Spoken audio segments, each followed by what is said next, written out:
ചങ്ങരംകുളത്ത് വിവിധ മുസ്ലിം സംഘടനകൾ മഴയ്ക്ക് വേണ്ടിയുള്ള നമസ്കാരവും പ്രാർത്ഥനയും നടത്തി.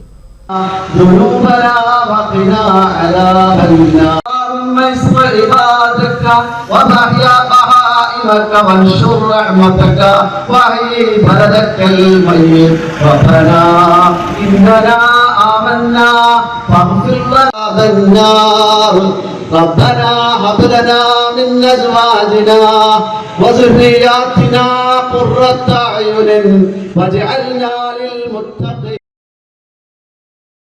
ചങ്ങരംകുളത്ത് മുജാഹിദ് സംഘടനകളും ജമാഅത്തെ ഇസ്ലാമിയുമായാണ് മഴയ്ക്ക് വേണ്ടിയുള്ള പ്രത്യേക പ്രാർത്ഥനയ്ക്കും നമസ്കാരത്തിനും വേണ്ടി വേദിയൊരുക്കിയത്. ശനിയാഴ്ച രാവിലെ 6:45 ചങ്ങരംകുളം സ്നേഹ ഓഡിറ്റോറിയത്തിന്റെ മുൻവശത്തായിരുന്നു നമസ്കാരവും പ്രാർത്ഥനയും നടന്നത്. അത് വരുത്തുന്ന അപകടം നമ്മെ വല്ലാതെ ഭയപ്പെടുത്തുന്നു. താപനില കുത്തനെ ഉയർന്നു. മനുഷ്യരും മൃഗങ്ങളും ഒക്കെ അതിന്റെ ദുരിതങ്ങൾ കയറിക്കൊണ്ടിരിക്കുക. ഇവിടെ വിശ്വാസിയായ മനുഷ്യൻ അങ്ങനെ ആശങ്കപ്പെട്ട് ജീവിക്കേണ്ടവനല്ല. അതിനാണ് നമുക്ക് പ്രാർത്ഥന പഠിപ്പിച്ചു തന്നിട്ടുള്ളത്. പ്രാർത്ഥനയില്ല എങ്കിൽ അല്ലാഹു നമ്മളെ പരിഗണിക്കൂല.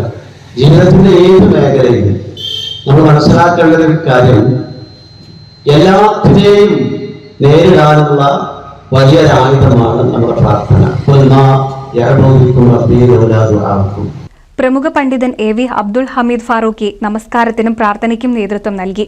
സംഘാടക സമിതി chairman PPM Ashraf, convenor Shanavas Vattathur, Kunju Muhammad Panthavoor, MVM Ashraf, M Abbas Ali തുടങ്ങി സ്ത്രീകളും പുരുഷന്മാരുമായി നിരവധി പേർ പങ്കെടുത്തു. NCV news Changaramkulam.